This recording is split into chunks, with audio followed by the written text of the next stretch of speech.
In a few moments, I'm going to hand over to Helena Kaczynski, who's one of MTUK's advisory board members, to present the findings, and she's going to be doing so with Robert Maycock, who's the innovation lead for creative industries at Innovate UK. They'll be presenting the findings.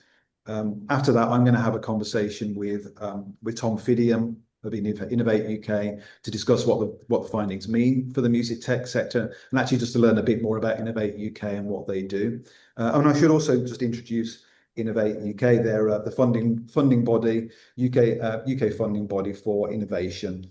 And Tom can explain that a bit more about that when he comes on call later. So without any further ado, and then following that, after that discussion, we'll open up for questions from the room. So without any further ado, I'm going to hand over to Helena and Robert, who are going to present the findings for you now. Over to you. As Matt said, I'm on the advisory board of Music Tech UK, and I have led this most recent report and then also the one that we released last summer. And I'm really pleased to have Robert join me to present some of these findings because he's been invaluable in explaining a lot of the Innovate UK data. And so I'll be handing over to him at various points because he is much more knowledgeable about the nuances of what Innovate UK do. But firstly, just to kind of fill in the gaps as to why have we released this much shorter couple of page report in February of 2026. So some of you may be aware that last July we released the inaugural Sound Investments Report, which was a 52-page, very extensive study into investment into music tech companies. But there was one thing missing from last summer's report, and that was comprehensive, complete information about grant funding and government support specifically. So this is really filling in those gaps. Because we have this very close relationship with the Innovate UK team, we've been able to get the information and work with them to publish this latest report so that we have that now fully comprehensive picture that we'll be sharing with you as to where does the investment, both public and private, come to this sector. So, like I was saying, music tech is a company that makes its primary revenue from the exploitation of technology rather than IP, and that technology contains a musical asset of some sort or provides a service to the music industry. And the development, production, or exploitation of that technology can be either B2B or B2C. And for the purpose of these numbers, then the company in question is headquartered in the UK. So with all of that in mind, we're going to jump into data sources and then into the numbers. So at this point, I am going to hand over to Robert to tell us more about the Innovate UK data that has fed into these particular numbers. Great. So as Matt introduced me, I'm Robert Maycock, the innovation lead for creative industries. And I've got a background working with data and econometrics and things like that at Innovate UK. So I was really familiar with what we were looking to deliver here. So the data source is Innovate UK's transparency data, which is a public record of everything that Innovate UK has ever funded in its existence. So it's about 70,000 rows, I think. Which is really difficult to work with generally. So the support we really gave was I did a sophisticated keyword and phrase search to cut it down to all the projects that we'd funded and all the companies we'd funded that were music tech related. I deliberately set that search quite wide so that we'd pick up false positives rather than have any false negatives. And then I would cut that down so that what I was sending across was really clearly music related, and take all the things like the health stuff out. And then Music Tech UK applied their definition to that because they've got a much better understanding of that than we do at Innovate UK. We work with so many different industries and so many different technology types. It's really, really helpful to have that insight and that enhancement. So that's been really useful, and it's been, yeah, a really, really productive time working with you. Marvelous. And then the data provider that we used last summer for the private investment is a company called Traction, that again is aggregating a lot of publicly available information. And so mapping the Traction and the Innovate UK data sets together gives us the numbers that we are going to present now. So Robert, do you want to talk us through the first slide around the amount of grants awarded? Yeah, so I think this paints a really positive picture that we've seen this increasing spend over the last 5 years. It's really nice to see this, and it's really nice to be able to talk through this, because it's just an upwards curve, if you like. The differences in year, so you can see 2020 is quite a large sum, and then it goes down over 2021, and then it goes up again, down again. That's because Innovate receives its funding in cycles. It doesn't get given everything all at once, and there's no consistent funding for UKRI year on year. There's no reliable, guaranteed long-term budget. And so it goes in cycles, where we bid for a budget and then we get told what that is at the end of the process. And so while that process is ongoing, there isn't much spend going on. And then there's a sort of 3 to 6 month run up after that, where we know what we've got to spend, and we have to run that competitive process and make sure the right things get the funding.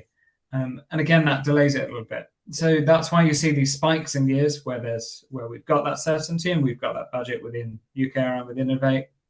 And then you see a year where it drops off a bit, where there's some of that process going on. There's a lot of that process going on at the moment, so I think we can expect the next year to be another lower year, but it's one process to cover the next 4 years. So then we'll see a bit more consistency running up to 2030. Just want to mention as well, this is the next few slides. I think we're going to look at that Traction data, and it's really, really exciting to see what's come through. Particularly as this is it's an early indicator of impact. Our evaluations are typically cover sort of 3 to 5 years after these projects. So we'll be picking things up sort of 2027 to 2030. So this is a really good indicator that it's coming out this positive. Yeah, really pleased. Marvelous. So in total, all of those bars on the previous page add up to this £14.4 million or $19.7 million, and account for 3.9% of all of the funding. So this blue slice of the pie, or majority of the pie, is the private funding, and that's the data that came from the report that we did last summer. So obviously private funding is the vast majority of investment that comes into music tech companies in the UK. But together it equates for £373 million, or over $500 million. But as Robert said, this piece of Innovate UK funding is it's very important. It's very fundamental. So we took a bit of a deeper dive into, okay, well, where does this go, and what type of companies does this go to?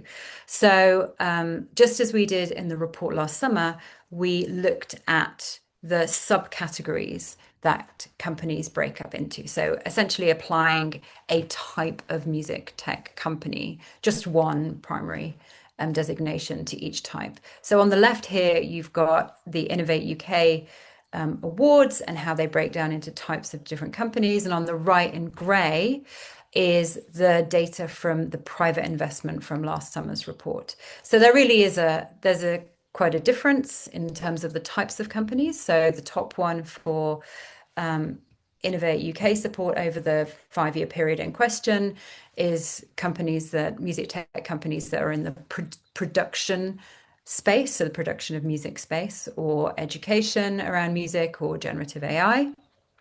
While when it comes to private funding, it is a slightly different set of companies there. And you can also see that actually there's far fewer companies funded, which is what you would expect to see, because the funding amounts when it comes to private investment are generally much higher than Innovate UK funding. Robert, is there anything you want to add to this? No, that's really great. This is a really good insight for us as well. Marvelous. So then the other thing that we looked at, which again we looked at in the report last summer, and on the right is what we see in private funding, is that the location of the companies that are being awarded grants by Innovate UK is a little bit more geographically spread than what we see when it comes to private funding. 60% in London rather than the 94% when it comes to private funding. So, and again, I believe, and Robert can tell me differently, that there is a remit to be funding projects around the country. Yeah, so over the last few years, we've really been focusing on making sure that every region is represented in the funding, making sure that gets spread. And it will still look very London centric because there are a lot more businesses in London than across the rest of the UK. But I'm really pleased that we've managed to get that spread across. Yeah. And what I'm really hoping is that the knock-on impact from that in 2 to 3 years' time will be that we see the right-hand graph start to look a bit more similar. Yes, or suddenly something outside of London and the southeast. Yes.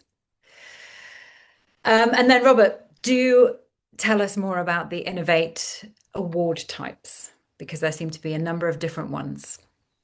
Yeah, so the majority of awards being accessed by music tech companies is what we'd expect, is these grant for R&Ds and these feasibility studies. They tend to be sort of smaller grants in the big scheme of things. So feasibility studies go up to around 50K. The grants for R&D goes sort of 50K through to a few $100,000, typically. They're really targeted to smaller micro businesses. So it's a really, really good fit for the creative industries. So again, no surprise that that's where the bulk is, but nice to see that's there. Really, really nice to see we've got some other products as well coming in. So the contracts for innovation is a procurement mechanism that Innovate UK sometimes use. I'm hoping we might see some more of that at some point in the future that will be accessible. But it's a really nice model. It gives a bit more certainty and it gives that 100% funding. It's nice to see one of those. Knowledge transfer partnerships. Again, nice to see one of those. It's really worth looking at if you want to embed an academic into your business for a period of time. It's really nice to see that somebody's been doing that. And I keep hearing in conversations with people that academics can be really useful for some products or some projects. So it's really worth considering if you want that academic within your business to help drive innovation. And it's really good to see that an innovation loan has come up as well. It's a really useful bit of debt financing we offer. It's part of moving people out of the Innovate UK ecosystem, but it still gives a really, really generous interest rate. And again, it's 100% upfront paid. It's based on quarterly drawdowns, so it's nice and accessible debt financing. Wonderful. Really worth looking at. And then in total, 141 different awards given over the 4-year period of 2020 to 2024. So I want to reiterate, all of this only goes to the end of 24. In this summer's numbers that we'll be publishing, that will include last year. So wonderful. So really, in summary, the 4 things that we want you to take away from the work that we've done are that in that 5-year period, £14.4 million of funding was given out by the UK government to music tech UK companies. That it covers a really broad variety of different types of music tech. Our definition is very broad, and there are a lot of different types of companies operating in this space. And I'm sure Innovate wants to hear from lots of different areas. That London gets 60% of that funding, even though private goes 94%. So if you're outside of London, there's definitely a lot that Innovate can be helping you with.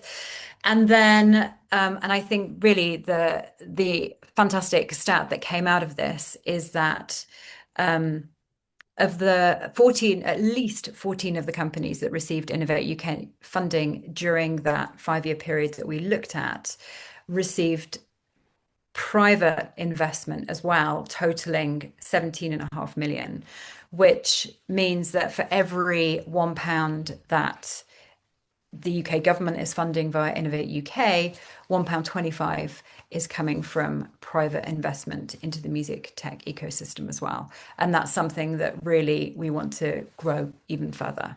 So get more of that private money coming in. But the Innovate UK funding is a really excellent support at the beginning of a company's trajectory within the industry. Robert, anything you'd like to add before we hand back over to Matt and Tom? Yeah, just to add one more point on that that figure, was it £1 to £1.25? Correct. That's a really good early indicator that this is really valuable and that this is working. What we often see is we see that over the course of the R&D project, the company is not focusing on its commercial side quite as much because it's really pushing the R&D. And so the first few years you don't see as much, and then after sort of 3 or 4 years, you really get to see those impacts come through. So it's likely that after a few more years, that £1 to £1.25 is going to look a lot better than that. We're really pleased to see it look like that now. It's really fantastic and really shows this area is worth investing in. Wonderful. Thank you. For those of you who have not downloaded the report, it is available on the Music Tech UK website, or scan the QR code here. And I'm going to pass back over to Matt and Tom so they can discuss what all of this insight means in the real world. Thanks, Helena and Robert, for that insightful presentation of the data. That was really useful and obviously really great to see that opportunity for public funding to lead into private investment that you presented at the end, which is great to see. We'll talk about that in a bit, but I'd like to welcome Tom Fidium, who is the head of creative industries at Innovate UK, and we're going to have a conversation about some of the finding there. Hi, Tom, are you there? I'm here. Can you hear me? We can indeed, yes. Good to see you. So I thought perhaps first of all, for anyone who's not familiar, perhaps you could simply outline Innovate UK's role, its purpose, and some of the strategic initiatives and structure around Innovate UK. Yeah, no, I'll quickly do a nice little introduction, trying to, not use every single acronym under the sun, but Innovate UK is a government agency. It's part, please take note, so we'll be having a test later. It's part of UKRI, so UK Research and Innovation. Most of UKRI is providing academic research funding. So if you've been at university, if you're an academic, that's the main government funding body that you'll go to get your projects funded. And it's sponsored by the Department of Science, Innovation and Technology. But our role is to provide funding for R&D activity that's happening in industry, so industry-led activities. But at its core, Innovate exists to help businesses turn new ideas into real products, companies and markets. And we operate in the space between research, industry and investment, and actually helping innovation scale, get adopted and work. What we're here to do is to de-risk activity, so actually operate in a slightly riskier space than maybe where investment is. We're not here to subsidize existing activity, and increasingly we're focused not just on R&D but helping companies reach their customers and investors much faster, because the main metric, we have quite a few objectives and metrics, but the main thing that we're here for is to help grow the economy, because we have a nice big economy. We can actually help the UK PLC.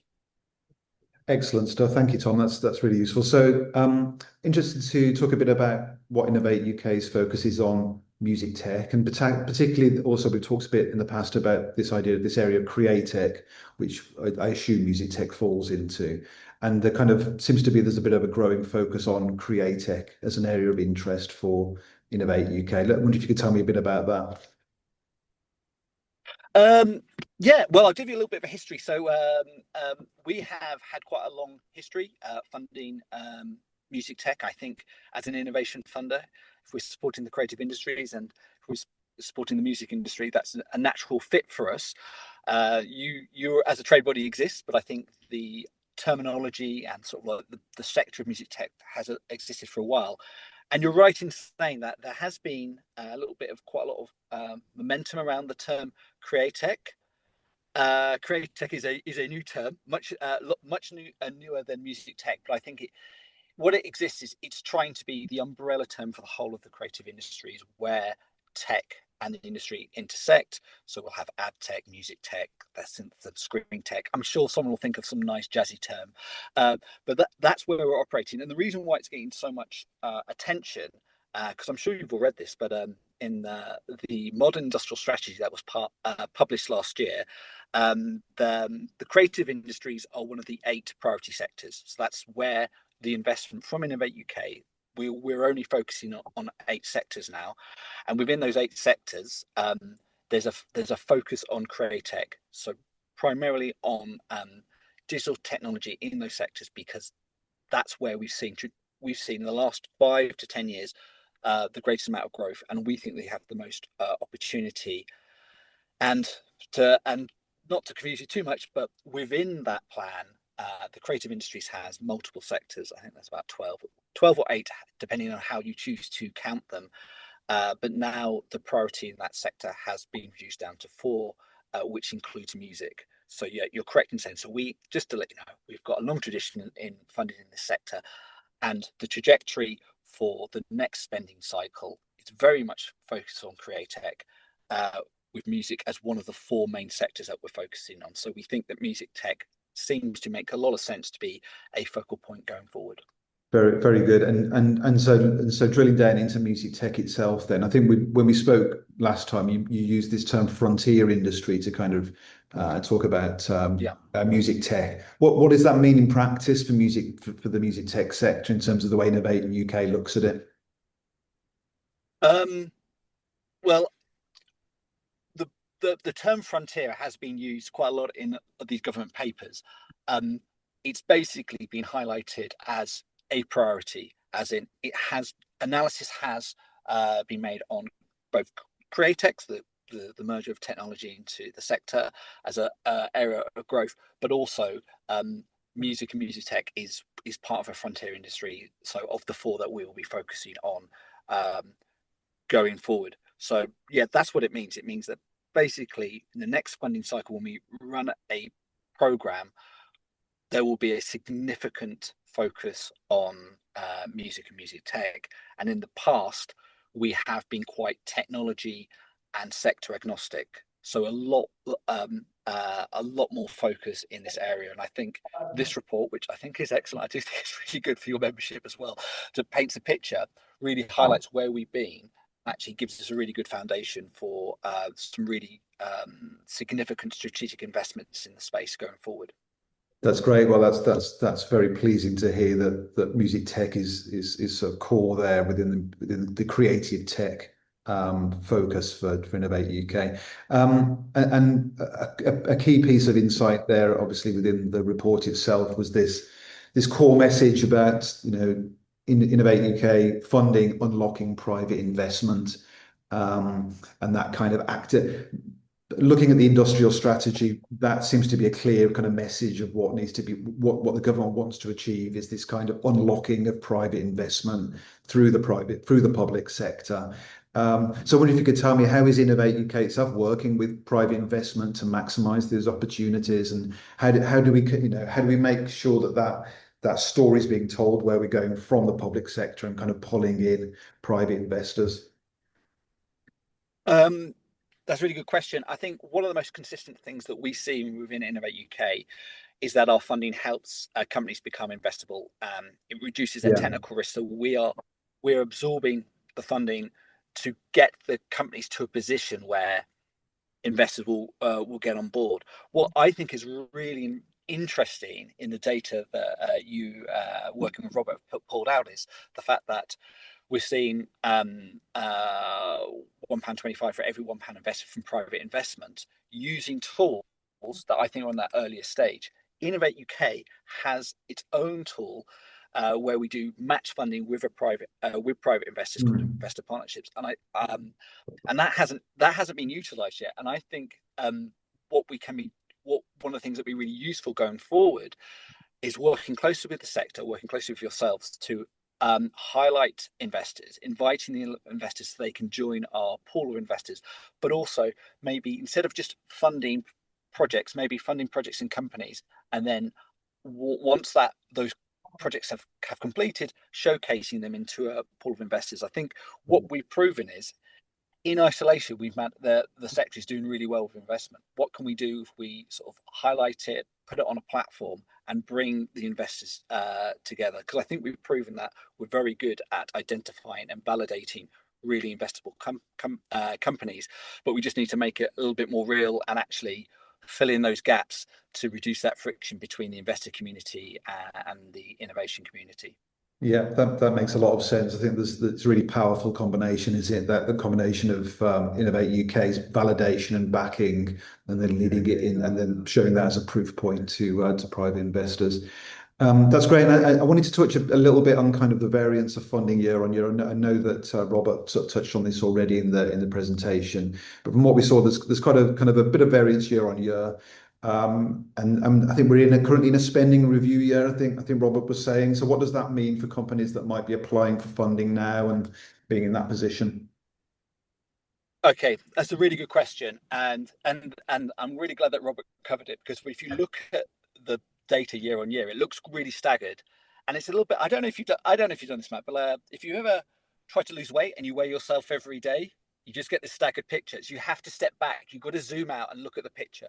So what I think Robert articulated is there has been an upward curve because we are funded in certain cycles.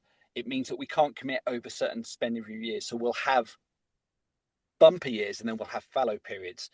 26-27 is the start of a new 4-year cycle. So what we're led on by the industrial strategy, because creative industries has a much higher platform than it's ever had before, we are planning to open a new program, hopefully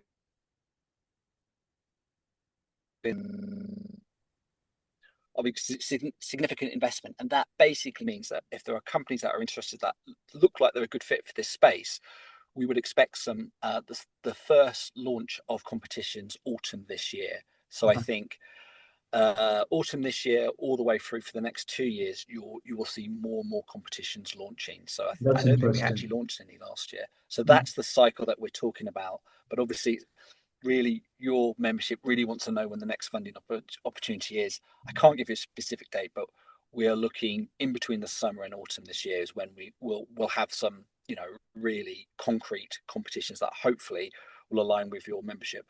Interesting. So, and when should we expect to sort of look out for the news to kind of arrive about those, the announcements to come out? Sorry, I didn't hear any of that. Oh, sorry. When should we expect to hear the announcement about? No. When should we expect to hear about the announcements of when that funding will be coming?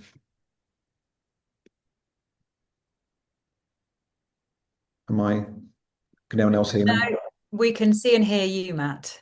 Okay. I think it might be an issue on Tom's end. Can you hear me, Tom?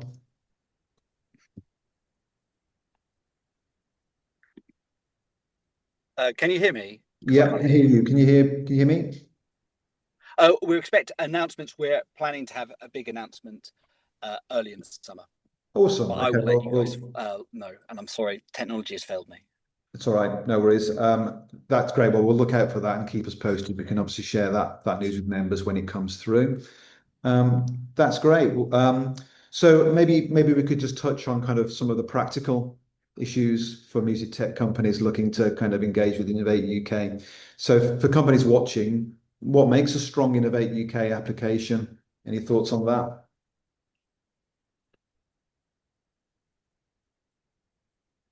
Have we lost Tom?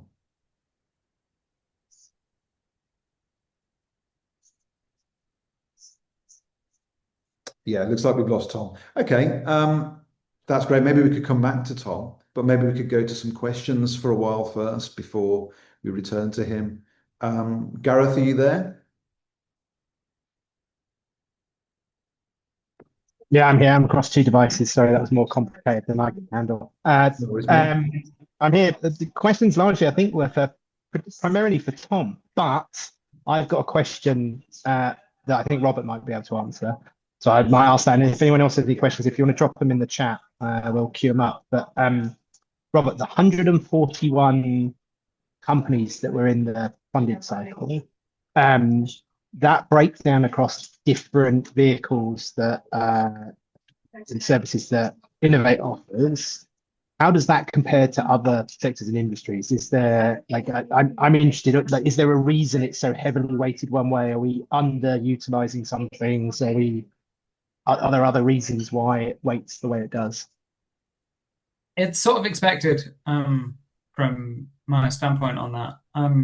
Other sectors and areas where there are more larger businesses and more medium-sized businesses lean more into that sort of procurement area and into the sort of loans and financing area, particularly as Tom said with investor partnerships as well, which isn't on there. It's not a tool that's being used. And that's just because the business sizes tend to be a bit larger in some areas. Some other areas, the distribution of business size is a bit more, it's not quite as far skewed towards micro and small as the music tech area. And so that's why it's going that way, really. It's the products that are tailored towards those micro and small businesses are the ones that are mostly being used. I think as we start to see a bit more growth and scale across the area, you'll see some of the other areas pick up. I hope we'll see some of that in the next few years. That's really what the goal is from our side. So. All right, some questions. Matt, we just full. Tom is back. So do you want to queue up your Tom, question with Tom? Are you there, Tom? I am here. Can I just apologise? Everything failed me. No worries, mate. That's all good. Yeah, I think what I wanted to sort of get onto next was just to talk a bit about that kind of practical access and next steps for music tech companies. So kind of thinking about, for those companies that are watching, what does actually make a strong Innovate UK application? It's obviously a very broad question, but any kind of key pointers that you could give to people? Yeah, I think key point. I mean, we're quite far away from the next competition, and I think noted, yeah. I think you've really got to understand the spirit of where Innovate exists. Like as I said before, we are here to de-risk investment. So you've really got to position yourself and clearly articulate what you're doing is different and why you are applying for public funding, so taxpayers' money. So I always get reminded of that by people, my organisation, taxpayers' money instead of going to VCs. So it is a different ask, and I think another issue that certain people do get really caught up on is the fact that they are really focused on their innovation. So normally it's a technical person and they just love what they're trying to solve, and they fail to really articulate their business and the opportunity with customers. And I think we want to hear more of that. And I just want to point on this, like when you look at our transparency data, as Robert and everybody else has, we fund projects, but really we're investing in businesses. So it's trying to get that. Tell us the story about what is the thing that you want us to fund, and why other people maybe in industry won't fund it. But also tell us about your business, about why you're going to be successful. So if we fund it, you'll be a huge thing. And we've got a new exec chair, and he's all about creating industry giants. He's not been shy that he wants huge companies. So this can't be step change. This can't be just we're funding a bit of R&D and that's in your roadmap. It's got to be I've got something, and if I have it, I want the fallback in Innovate UK and other government levers to help me push me in front of some big customers, some big market engines, so I can actually really hit my potential. And we heard quite a bit about the different type of awards from Robert before. Any guidance on how companies can sort of choose between how they focus on these things? Bearing in mind where they are in their story and in the development and so on. Yeah, that's a good question. Robert was completely right that actually the makeup of the data, I think, reflects probably what the opportunities that have been on offer, and also music tech companies in your membership and in the ecosystem. I do think there is some clear guidance, and I think Rachel's online, so we've got Business Connect. So I think it's best to reach out to us. I think once our program is published and launched, to have a conversation with us, because it isn't just the next opportunity. it's not the nearest competition. The next competition may not be the right fit for you. So have a conversation with us. We do not want people, we certainly do not want people trying to fit themselves into a criteria that they don't fit, dedicating time to fill in a form which they're not going to be successful with. So, but we have multiple tools, and we can speak to you and advise you accordingly. But what we will also do is make sure that the competitions in different shapes and sizes are available in a regular schedule. Great. Tell me a bit more about Business Connect. Then you've just touched on it. So, what's their role, and how does it fit with the other parts of Innovate UK? So, Business Connect's role. So, if you think Innovate UK, we lead on the strategy, and we also focus on all the parts of grant funding and providing money to people. And so we have to be slightly arm's length when it comes to maybe engaging with companies who are looking to apply for funding. But our colleagues in Business Connect, they provide non-financial support. And one of their roles is that they can actually help triage you and guide you to the right tools to use, right competitions to apply for Innovate UK, as well as the wider investment landscape, public and private. But one thing that they can do is they can actually be quite a good critical friend to, if you have, this is my problem, and they can point you in the right direction. And Rachel might tell you off for this, but sometimes if they have capacity, they can also sort of like give a glance to an application form that you might want to put in. Whereas because I run all the funding competitions, I cannot look at any applications. Yeah. So great at providing that general advice to guide people in the right direction and so on. So and I would say that people who are the people that engage positively across the ecosystem do get more out of it. Yeah. You just see it time and time again. That's great. Thanks so much, Tom. I think we've run out of time, so I'm going to hand over to Gareth now to take any questions for you or Robert or any of us that anyone might have. So yeah, over to you, Gareth. Oh, look at that. Oh dear. Big scary double version of my head.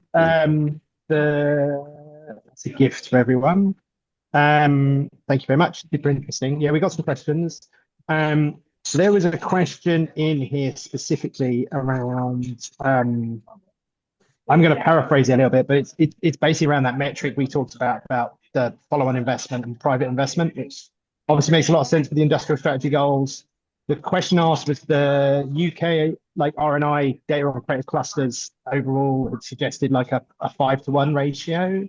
So obviously music is contributing, like it's working, but like how does it compare to like sectors overall, and what does that tell us somewhat about like either opportunity or challenges or things we as a sector need to be doing to try and get that to more competitive to whatever the norm is. I guess that's Tom, I think that's probably a question for you. Quite happy to take this as well and be really boring. Rob, you go for it. Great. So doing that comparison against others that are from published evaluations isn't quite accurate because the methodology is a little bit different.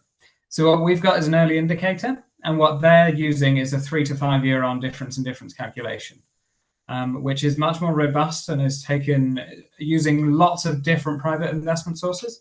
So it's not just looking across one data provider like Traction, it'll be looking across Traction, Bowhurst, and several other areas. And so that will give a much more certain figure over a much longer period of time. The time hasn't yet elapsed. We're hoping we can do an evaluation for creative industries activity as well, which will give us that comparative number, but that will be a few years further on.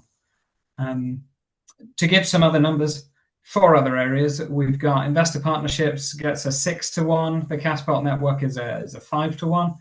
Smart grants, again, 5-to-1. Biomedical catalyst, 3-to-1. I think we're being very competitive because we're above that 1-to-1 already. And in some cases, we're only a year on. So we can expect that to probably triple at least, given another couple of years. And it might be even higher than that. As I say, we'll find out when we go through that evaluation process. It's something we need to do in detail when the time is right, really. But this is really, really promising that we've got this figure this early. Very good. There's another broader question. Like Rachel answered it in a practical sense, like come talk to the team. But I wondered if we could discuss it maybe quickly as well, because I think it'd be useful. So Zen posted about having applied a number of times over an extended period and not being able to get funding.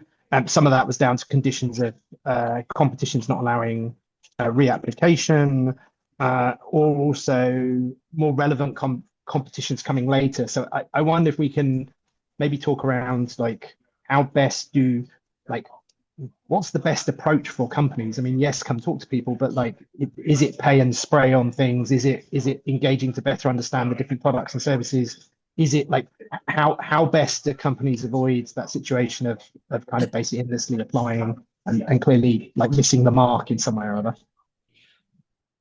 Thanks. I'll just pick this one up. I think hi Zen. I think this has been a bit of an issue because across Innovate UK, because we've seen a lack of a reduction in private finance, that Innovate UK has actually become extremely popular, and our competitions have been extremely competitive to a bit where it's made things quite tough for us. We only have a finite amount of money, and it means that it makes it really complicated for an applicant. So an applicant who's got a really good idea can apply into us, score really highly and not get money, and so dedicate quite a lot of effort and time into that application. So what we're trying to do going forward, we are, as I've mentioned in a conversation with Matt, that we are more focused now. We're focused on these on these four sectors. We are actually only going to be focusing on sort of like the createch element. So that's reducing the scope down. We will be far more specific in our competitions, as well as this. We are planning, and we hope to, but don't hold me to it, but this is my dream, to actually publish a delivery plan of all the competitions. And that's one thing and to be honest, it's due to the way that we're funded and how far we can look into the future. But the idea is that we can actually have a high level plan of all our competitions, which means that an applicant can actually strategically decide when they're going to put an application in.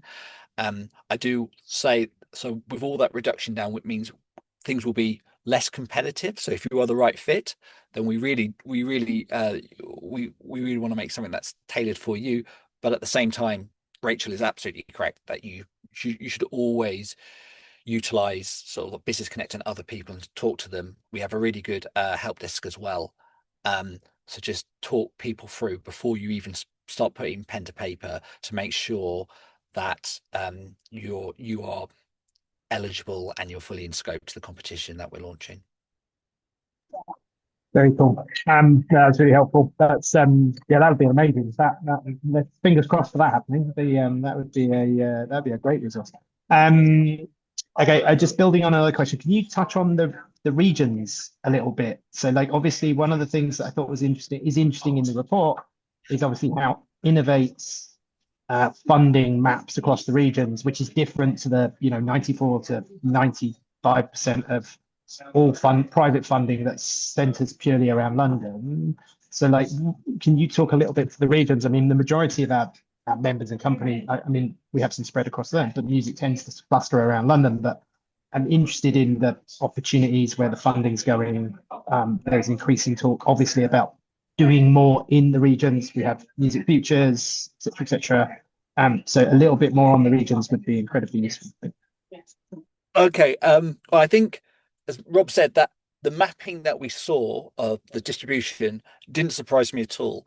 Because in our program's Creative Catalyst, we sort of had a rule that 60% of the funding was going to go outside of London.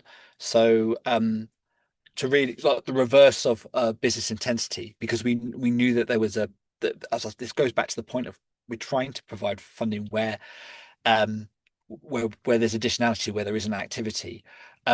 So we've been working on that premise, and actually there are good quality, just so you know, there are good quality ideas across the country. And in fact, the average score is higher outside of London than it is inside London. It's just the fact that London has such a high business intensity. We get so many applications coming in.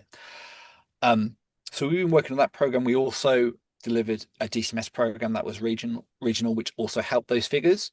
Going forward, our future program will have less of a regional focus, although we will do everything we can to leverage.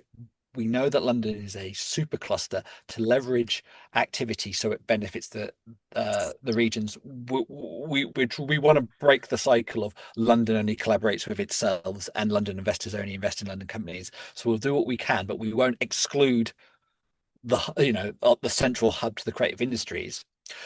But in parallel to this, we know that DCMS has the snappily titled Creative Places Growth Fund, which is in 6 different regions. Please don't ask me which they are because I won't be able to remember. 6 different regions across the country which are focused on growth.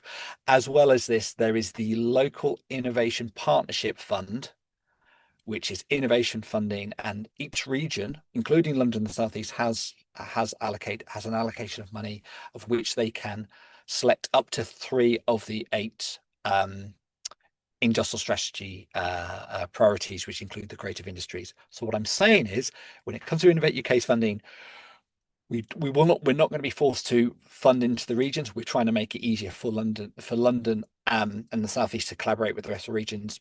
But there will be plenty of opportunities via the DCMS funding as well as the Local Innovation Partnership Fund for companies in the regions to get innovation and also growth support. Very, very, very cool. Okay, I was going to jump to a different question, but because this follows on from that question, I'm going to ask it. So how does AHRC and DCMS and Innovate, like how do you all collectively measure the impact of funding? Like what's the primary metric, particularly regionally, like if there is a particular metric?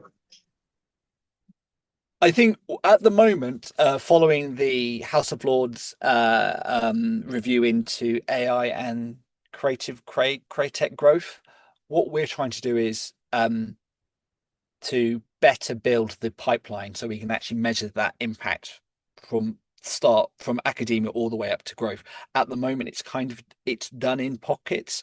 For example, a university, when they're measuring investment or impact, they will count other bits of public funding, which when compared to Europe, but whereas Innovate will be more focused on how much private investment we're leveraging. But what we're trying to do, especially in the regions, is actually try and piece together all the agencies that are providing support so we can actually have one consistent measurement of impact. And I do believe that Creative UK are piloting the one single front door process, which was a commitment in the sector plan to explore this in one of the regions. So hopefully we'll have more of an outline of how that will be how we're actually going to do that end-to-end reporting on impact going forward, probably published next year. But that's all I can touch on at this moment in time. Cool. No, that's incredibly helpful. Okay. Rob had a question that's challenging to type. So I'm with some trepidation going to turn it over to him to ask the question in person. Thank you. I'll try not to let the side down. It's related to some of the questions you've just been answering, but I was interested if there is a vision for what a long-term relationship with Innovate UK funding might be for a company. So over a growth period where maybe they start up. We've just had a Creative Catalyst grant a couple of years ago, which had really successful outputs, but we've got a long way to go, and we're sort of a bit unsure what to do next. And I think I saw that the smart grants have been paused, and I guess that's because there's something coming in the autumn.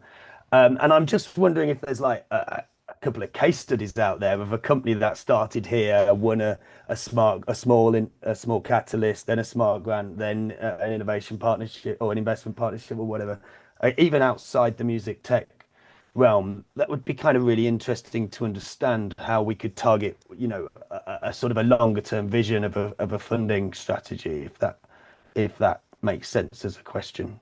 Please. It does make sense. And Rob, you could have told that. That's fine. That wasn't that challenging. No, it's a really good question. And I think, yes, we haven't had, because of the funding cycles, we don't have that consistency with funding.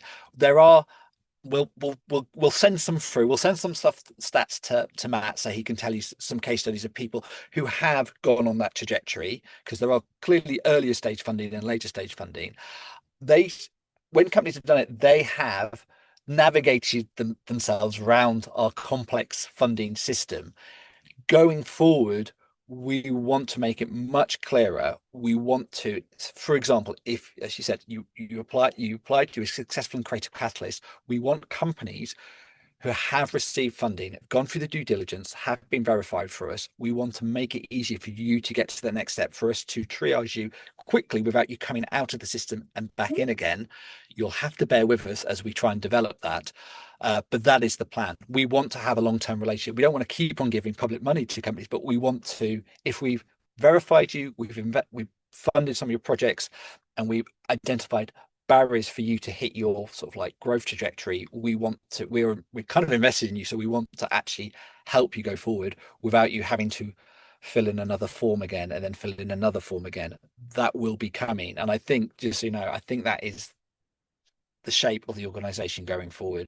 And touching on what the other parts is, like, how does that work with other agencies? How do we, for example, if we're doing some due diligence, how do we pass you on to maybe DCMS or maybe British Business Bank? How do we do it so we reduce the burden on the company, so you can focus on building your company instead of filling in forms and trying to and proving that you're worth funding or investing in? Very cool. Thank you ever so much. That was a great question. Matt, I'm very conscious of time, so I'm going to hand back over to you. Thank you very much, Gareth. That was great. Really, really great to get some questions and further thoughts from people. I feel like there's lots more that people might want to ask at this point. So I think that what we're going to do is we'll send an email around later on with the link to the report, but also there's an opportunity to share any further questions with us on that as well.